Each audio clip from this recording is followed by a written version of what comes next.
검색, 벡터. 오늘은 벡터에 대해서 알아보도록 하겠습니다.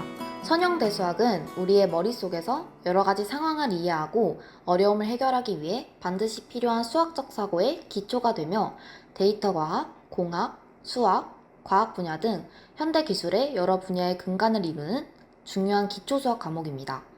이외에도 성형대수학은 경제학, 심리학 등 거의 모든 분야에 광범위하게 응용될 수 있습니다.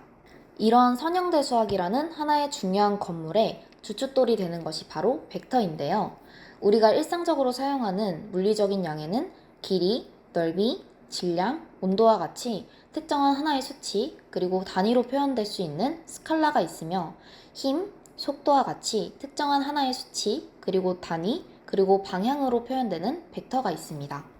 즉 다시 말해 스칼라는 단순히 얼마나 크고 작냐를 의미하는 것이고 벡터는 거기에 방향을 가지는 것이죠. 그래서 우리는 이렇게 스칼라 같이 크기만으로는 모든 물리량을 다룰 수 없기 때문에 벡터에 대해서도 분명히 다룰 필요성이 있습니다. 따라서 이번 강의에서는 벡터란 정확히 무엇인가에 대하여 알아보는 시간을 갖겠습니다. 벡터를 바라보는 관점은 서로 다르지만 깊이 관련된 세 가지가 존재합니다.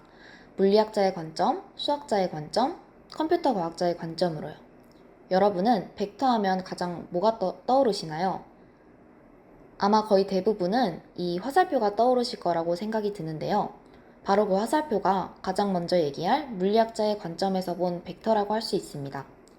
이 공간상의 화살표, 즉 하나의 벡터는 출발점을 벡터의 시점, 화살표가 끝나는 점을 벡터의 종점이라고 합니다. 여기서 벡터의 방향은 화살표가 가리키는 방향, 크기는 그 길이로 정의됩니다. 이때 만약 이 두 요소가 같은 벡터들이 있다면 그것들을 아무데로나 옮긴다고 하더라도 모두 같은 벡터로 취급합니다. 컴퓨터 과학자의 관점에서 본 벡터는 숫자 자료를 배열한 것입니다. 예를 들어 여러분이 핸드폰을 산다고 할 때 기기값과 핸드폰 요금제를 이렇게 보면 한 쌍의 숫자로 표현이 됩니다. 첫 번째 숫자는 기기값, 두 번째 숫자는 요금제로요. 여기서 이 숫자의 배열은 2차원 벡터로 표현한 것입니다. 이 관점에서 벡터란 단지 배열로서 표현한 것이며 이때 2차원이라는 말은 단지 숫자가 두 줄로 배열됐음을 의미하는 것입니다. 단 여기서 순서가 중요합니다. 이 둘은 같지 않다는 것이죠. 이렇듯 컴퓨터 과학자들은 이런 식으로 벡터를 이용하여 여러 가지 데이터를 모델링합니다. 마지막으로 수학자의 관점은 앞에서 설명드린 두 가지 관점을 일반화하려고 합니다. 즉 앞에서 본 벡터들 뿐만이 아니라 두 벡터의 덧셈과 벡터의 산수배를 포함해 나중에 제가 얘기할 다른 연산 규칙들이 정의되고 성립될 수만 있다면 기본적으로 무엇이든 벡터가 될 수 있다는 것입니다. 가령 함수나 행렬 같은 얼핏 보기엔 우리가 알고 있는 벡터가 아닌 개념들도 벡터로 취급될 수 있다는 것이죠. 사실 지금으로선 너무나 모호하게 들리는 추상적인 관점이기 때문에 나중에 영상에서 벡터 공간이라는 것을 배우기 전까지는 이해하기 어려우실 거라고 생각이 듭니다.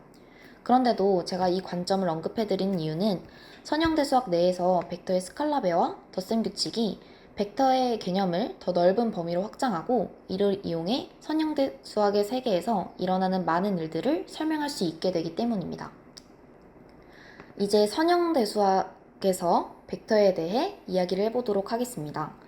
그림과 같은 벡터들은 보이는 것과 같이 방향과 크기가 같게 주어진 벡터나 이러한 벡터가 실제로 같은 벡터인지 아닌지는 그림만으로 구별하기가 쉽지 않습니다. 그래서 선형대수에서는 벡터를 좀 더 정확하게 표현하기 위해 x, y 평면 같은 좌표계의 시점이 원점에 고정되어 있는 벡터를 표현합니다. 예를 들면 이렇게 그림과 같이 좌표 평면에서 시점이 원점이고 종점의 좌표가 v1, v2인 벡터 v를 표현한 것이죠.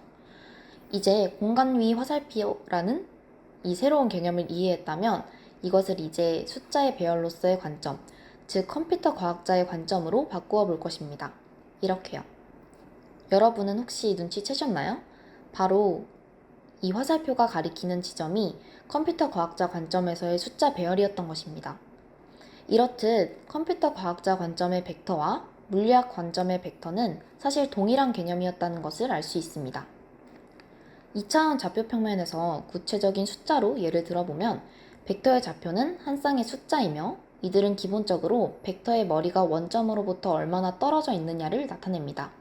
첫 번째 숫자는 x축을 따라 얼마나 떨어져 있느냐를, 두 번째 숫자는 y축을 나란히 얼마나 움직였는가를 뜻합니다. 그렇다면 3차원에서는 어떨까요? 마찬가지로 단지 xy축에 서로 수직인 z축이라는 세 번째 축만이 추가되어 이 화살표 벡터는 세 숫자가 연속적으로 나열된 3현상에 대응합니다. 처음 숫자는 x축을 따라 얼마나 움직였는지, 두 번째 숫자는 y축을 따라 얼마나 움직였는지, 세 번째 숫자는 z축을 따라 얼마나 움직였는지를 뜻하는 것이죠. 이제 벡터의 기본 연산인 벡터의 덧셈과 스칼라벨을 알아보도록 하겠습니다. 먼저 덧셈부터 알아볼까요? 앞에서와 마찬가지로 좌표 평면상에 이번에는 두 벡터 v와 w가 있다고 해봅시다. 이 두 벡터를 더하려면 힘을 더할 때처럼 생각하시면 편한데 단순히 생각해서 v만큼 가고 그 다음 이 점에서 w만큼 간다고 생각하시면 이해하시기 편할 겁니다. 혹은 w만큼 먼저 가고 이 점에서 v만큼 간다고도 생각할 수 있겠죠? 그래서 최종적으로 나오는 벡터는 이렇게 시작점에서 끝점까지 직선으로 이는 화살표가 됩니다. 이제 이것을 첫 번째 경우를 가지고 숫자 배열의 관점으로 번역해 보도록 하겠습니다. 처음 벡터 v는 1,3의 좌표를 가지고 두 번째 벡터는 3,1의 좌표를 가진다고 쳤을 때 이 점 1,3에서 x축으로 3만큼, y축으로 1만큼 같다는 소리죠. 그렇다는 것은 최종적으로 보면 1에다가 3을 더하고 3에다가 1을 더한 결국에는 새로운 벡터 1 플러스 3, 3 플러스 1이 되겠죠? 그러니 일반적으로 숫자들의 배열 개념에서 벡터의 덧셈은 각각의 좌표를 단순하게 더해주는 것이다 라고 볼 수 있겠네요. 이제 마지막으로 스칼라벨을 알아보겠습니다. 먼저 예를 들어 설명해 볼게요.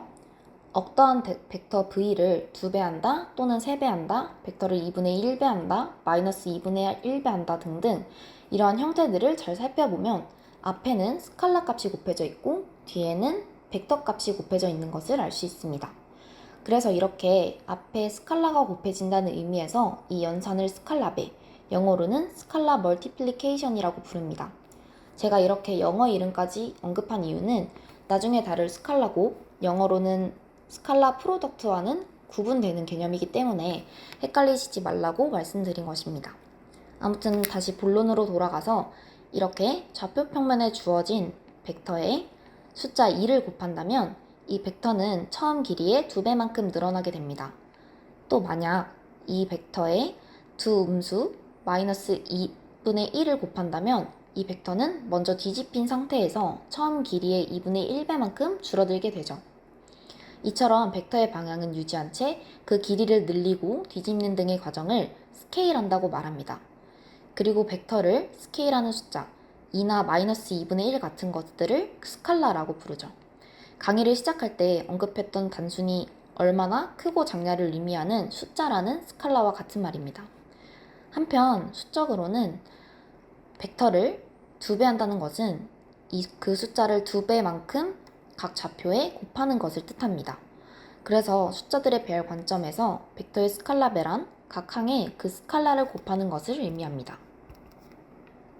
지금까지 벡터의 기본 연산 두 가지, 스칼라배와 벡터의 덧셈을 다루어 보았습니다. 그런데 왜 그렇게 상수배와 벡터 간의 합을 중요하게 다루는 것일까요? 그것은 가장 기본적으로 벡터에 대한 관점 중 컴퓨터 과학자의 관점에서 중요하다고 할 수 있는데요. 하나의 예를 통해 알아보겠습니다. 가령 5명의 사람의 국어 성적과 영어 성적의 평균 점수를 계산한다고 해보는 것입니다. 국어 성적에 대한 정보를 벡터로 표현하면 다음과 같을 수 있습니다. 이때 벡터는 앞에서 설명한 벡터에 대한 관점 중 두 번째 관점인 숫자 배열로서 표현한 것입니다. 즉 데이터를 벡터로 생각하여 데이터를 처리한다고 보는 관점인 컴퓨터 과학자 관점의 응용인 것이죠. 한편 앞에서와 마찬가지로 만약 영어 점수에 대한 정보를 벡터로 표현하면 다음과 같을 수 있을 것입니다. 이때 두 점수의 평균 점수를 매기는 방법은 다음과 같겠네요. 이렇듯 우리가 간단하게 데이터 처리를 하는 상황에서도 벡터가 중요하게 쓰이며 벡터의 상수배와 벡터의 덧셈이 기본적으로 쓰인다는 것을 알 수 있습니다. 이렇게 마지막으로 하나의 예를 통해 벡터의 기본 연산이 중요한 이유와 벡터의 중요성을 알아보았습니다. 이상으로 검색 벡터에 대해서 알아보았습니다. 이상으로 강의를 마치겠습니다. 감사합니다.